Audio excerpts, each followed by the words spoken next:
Hi అండి. ఎలా ఉన్నారు అందరూ?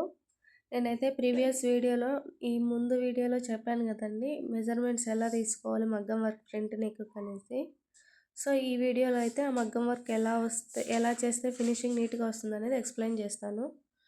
ఇక్కడైతే నేను మగ్గం వర్క్ అవుట్‌లైన్ అయితే వేస్తున్నానండి. ప్రతి మగ్గం వర్క్‌ని మీరు ఏ బ్లౌజ్‌కి మగ్గం వర్క్ చేసినా అవుట్‌లైన్ అనేది మెయిన్ ఇంపార్టెంట్ అండి. అవుట్‌లైన్ అయితే కంపల్సరీగా ప్రతి ఒక్కదానికి ఇవ్వాలి. ఎందుకంటే స్టిచ్చింగ్‌కి వీలుగా ఉంటుంది. లేదు అంటే బొటిక్‌లలో ఇంకో టైప్ ఆఫ్ మిషన్స్‌లలో అసలు పాదమే యూజ్ చేయకుండా స్టిచ్చింగ్ అనేది చేస్తారు. అలాంటి వాటికైతే ఈ అవుట్‌లైన్ గూడా అవసరం లేదండి. బట్ అందరి దగ్గర అలాంటి మిషన్స్ ఉండవు గదా! అందుకనేసి మన నార్మల్ వన్ సైడ్ పాదం యూజ్ చేసే వాళ్ళకైనా సరే ఇలా అవుట్‌లైన్ అయితే కంపల్సరీ వేసివ్వాలండి. ఇలా అవుట్‌లైన్ వేసినప్పుడు ఏమైతదంటే వాళ్ళకి కొంచెం స్టిచ్చింగ్‌కి వీలుగా ఉంటుంది. సూది ఇరిగిపోకుండా. అంటే బీడ్స్ మీదకి రాకుండా ఉంటుంది. సో, అందుకనే ఈ అవుట్‌లైన్ అనేది యూజ్ చేస్తారండి. అది కాక ఈ అవుట్‌లైన్ వల్ల యూజ్ ఏంటంటే, మనం వర్క్ ఎక్కడి నుంచి స్టార్ట్ చేయాలనేది కరెక్ట్‌గా, ఎగ్జాక్ట్‌గా అర్థమవుతుంది. సో, అందుకే ఈ అవుట్‌లైన్ అనేది 3 లేయర్స్ వేసుకుంటే సరిపోతుంది. మాకు అవసరం లేదనుకునే వాళ్ళు 2 లేయర్స్ వేసినా సరిపోతుందండి. నేనిక్కడ వర్క్ అయితే స్టార్ట్ చేశానండి. అవుట్‌లైన్ అయితే కంప్లీట్ చేసుకొని, ఇక్కడ ఫస్ట్ అయితే నేను చూపించలేదు. హాఫ్ నుంచయితే నేను వీడియో తీస్తున్నాను.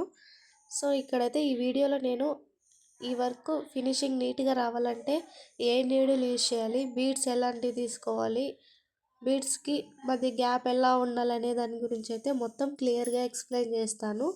వీడియో అయితే స్కిప్ చేయకుండా చూడండి. ఇక్కడైతే నేను 3, 4 టైప్స్ ఆఫ్ షుగర్ బీడ్స్ అయితే యూజ్ చేస్తానండి. ఫస్ట్‌గా అయితే నేను గ్లాస్ బీడ్స్ యూజ్ చేశాను. Opposite colour. ఈ డ్రెస్‌కి ఏదైతే చున్నీ తీసుకుంటామో ఆ కలరు. అలాగే sugar beads multi colour use చేశానండి. ఈ మల్టీ కలర్ షుగర్ బీడ్స్ అయితే నేను మీషోలో ఆర్డర్ పెట్టుకున్నాను. మీకు కూడా కావాలంటే మీషోలో ఆర్డర్ పెట్టుకోండి. ఇక్కడైతే నేను అబ్జర్వ్ చేయండి. ఒక్కొక్క షుగర్ బీడ్‌కి మధ్యలో గ్యాప్ అనేది ఈక్వల్‌గా ఉందండి. ఇలా ఈక్వల్‌గా తీసుకోవడం వల్ల ఏంటంటే వర్క్ ఫినిషింగ్ నీట్‌గా వస్తుందండి. ఇక్కడ అబ్జర్వ్ చేస్తే నేను ప్రతి గ్లాస్ బీడ్స్‌కి గ్యాపు ఈక్వల్‌గా ఇచ్చాను. అలాగే షుగర్ బీడ్‌కి మధ్యలో గ్యాప్ ఈక్వల్‌గా ఇచ్చానండి. ఇక్కడైతే నేను నార్మల్ నీడిల్ అయితే యూజ్ చేశాను. అంటే మనం ఉక్సులు, కాజాలు వేసుకుంటాం కదా! ఆ నీడిల్ అయితే యూజ్ చేశాను. మగ్గం నీడిల్ అయితే యూజ్ చేయలేదండి. ఎందుకంటే ఈ నీడిల్‌తో యూజ్ చేస్తే మనకి ఫాస్ట్‌గా అయిపోతుంది వర్క్. అలాగే నీట్‌గా కూడా ఉంటుంది. ఈ నీడిల్ యూజ్ చేస్తే నీట్‌గా ఉంటదేమో అనుకుంటారేమో. అదేం లేదండి. ఈ నీడిల్ యూజ్ చేసినా కూడా వర్క్ ఫాస్ట్‌గా అయిపోతుంది. అలాగే నీట్‌గా ఉంటుంది. ఈ నార్మల్ నీడిల్‌లో కూడా టైప్స్ ఉంటాయండి. ఇదైతే నేను బీడ్స్ పట్టేలాగా ఉండే నీడిల్ అయితే తీసుకున్నాను. నార్మల్‌గా ఉక్సులు, కాజాలకేసే నీడిల్‌కైతే మనకి కొన అనేది కొంచెం దారం ఎక్కించుకుంటాం కదా! ఆ కొన అనేది కొంచెం ఎక్కువ లావుగా ఉంటది. దీనికైతే అంత ఏముండదు. చూడండి ఇక్కడ బీడ్ పట్టే మైనే ఉంటుంది. సో, మీరు ఎక్కడైనా షాప్‌లో పూసలు దొరికే షాప్‌లో ఎక్కడ అడిగినా కూడా మీకు నీడిల్స్ ఇస్తారు. సో, ఈ విధంగా సన్నగా ఉండే నీడిల్స్, కొంచెం లావుగా ఉండే నీడిల్స్ అన్నీ మనకి అవైలబుల్‌గా ఉంటాయి. నేనైతే అన్ని నీడిల్స్ తెచ్చిపెట్టుకుంటానండి. సో, అందులోనే నేను ఇది షుగర్ బీడ్ పట్టేలాగా ఉండే నీడిల్ అయితే యూజ్ చేశాను. సైజ్ కొంచెం చిన్నగా ఉండేది. ఈ వర్క్‌లో తీసుకోవాల్సిన ఇంకొక జాగ్రత్త ఏంటంటే, మనం ఈ వర్క్ దేనికి యూజ్ చేస్తున్నాం అనేది కూడా అంటే ఏ క్లాత్‌కి యూజ్ చేస్తున్నాం అనేది కూడా ఇంపార్టెంటే అండి. ఎందుకంటే ఇక్కడ అబ్జర్వ్ చేయండి. ఇక్కడ నేను తీసుకున్న క్లాత్ అయితే ట్రాన్స్‌పరెంట్ కాదండి. ఎందుకంటే ట్రాన్స్‌పరెంట్ క్లాత్ తీసుకున్నప్పుడు ఏంటంటే కింద బ్యాక్ సైడ్ అయితే మనకి థ్రెడ్ ఎక్కువగా కనపడతది. సో, చూడ్డానికి మనకు బాగుండదనమాట. ఇలా మందంగా ఉండే క్లాత్ అవతల థ్రెడ్ కనపడకుండా ఉండే క్లాత్ అయితే మనకి వర్క్‌కి బాగా సెట్ అవుతదండి. అందుకనేసే నేనిక్కడ ఇలా తీసుకున్నాను క్లాత్. నేనైతే ట్రాన్స్‌పరెంట్ క్లాతులకి వర్క్ ప్రిఫర్ చేయనండి ఆల్మోస్ట్. ఇంకోటేంటంటే హెవీ వెయిట్ పట్టుకోలేని క్లాతులుంటాయి గదండీ! అంటే చిఫాను, చినాను ఇలాంటి ఫ్యాబ్రిక్స్ ఉంటాయి గదా! వీటికి గూడా ఈ వర్క్ సెట్ అవ్వదండి. ఎందుకంటే అవి సెన్సిటివ్ క్లాతులు కాబట్టి ఈ వర్క్ అయితే పట్టుకోలేవండి. వర్క్ ఫినిషింగ్ గూడా నీట్‌గా రాదు.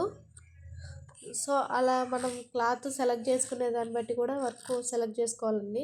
ఏ క్లాత్‌కి ఏ వర్క్ అయితే సెట్ అవుతదో అలాంటి వర్కే సెట్ చేసుకోవాలి. అన్ని క్లాతులకి అన్ని వర్కులు సెట్ అవ్వవు. ఇలా మనమైతే సెలెక్షన్ అయితే చేసుకోవాలండి ప్రతిదానికి. జాగ్రత్తగా తీసుకున్న ప్రతిదానికి జాగ్రత్తగా క్లాత్, బీడ్స్ సెలెక్ట్ చేసుకున్నప్పుడు మాత్రమే మనకి ఫినిషింగ్ అనేది నీట్గా వస్తుంది. ఇక్కడైతే నేను మెజర్మెంట్ తీసుకునేటప్పుడు చెప్పాను కదా, 2.5 అయితే షోల్డర్ కోసం తీసుకున్నానని. ఈ వర్క్ అయితే నేను దాదాపు 2 ఇంచెస్ వరకు ఇచ్చాను, ఒక హాఫ్ ఇంచ్ వదిలేసి. అలా బ్రాడ్గా ఇచ్చినప్పుడే మనకి వర్క్ అయితే చూడడానికి చాలా బాగుంటుందండి. సో ఇక్కడ వర్క్ అయితే నేను బ్రాడ్గా ఇచ్చాను, 2 ఇంచెస్ వరకు. కిందకు వచ్చేసరికి 2.5 ఇంచ్ వరకు ఇచ్చాను, అంటే మిడిల్లో నెక్ మిడిల్ వరకు వచ్చేసరికి. అబ్జర్వ్ చేయండి ఇక్కడ బాగా. నేనైతే ఇక్కడ షుగర్ బీడ్స్ యూస్ చేశాను కదా, గ్యాప్ ఇచ్చి అలా ఆ 4 షుగర్ బీడ్స్ మిడిల్లో అయితే నేను కట్ బీడ్ అయితే యూజ్ చేశానండి. నార్మల్ నీడిల్ అయితే యూజ్ చేశారు, మగ్గం వర్క్ ఫినిష్ చేశారు, అంతా బాగానే ఉంది. అది ఎందుకు యూజ్ చేశారు అనేది కూడా మీరు బాగానే చెప్పారు. కానీ మగ్గం నీడిల్ ఎందుకు యూజ్ చేయకూడదు అనే దాని గురించి మీరు చెప్పలేదని అంటారు కదా కొంతమంది.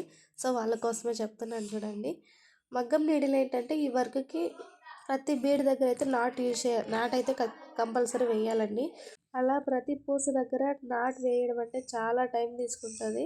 అందుకనేసి నేను నార్మల్ నీడిల్ అయితే బాగుంటుందని చెప్పాను.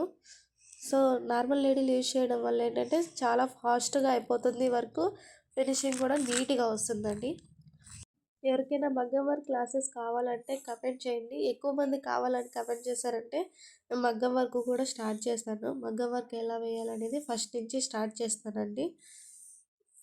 సో ఎవరికైనా కావాలంటే కమెంట్ చేయండి. ఎక్కువగా కమెంట్స్ వస్తే నేను ఖచ్చితంగా మగ్గం వర్క్ క్లాసెస్ అయితే స్టార్ట్ చేస్తాను. ఇప్పటికైతే ఇంతేనండి. సో ఈ వర్క్ గురించి మీకు ఎలా అనిపించింది, నేను ఎలా ఎక్స్ప్లెయిన్ చేశాను అనేది కమెంట్ చేయండి. Okay, bye bye.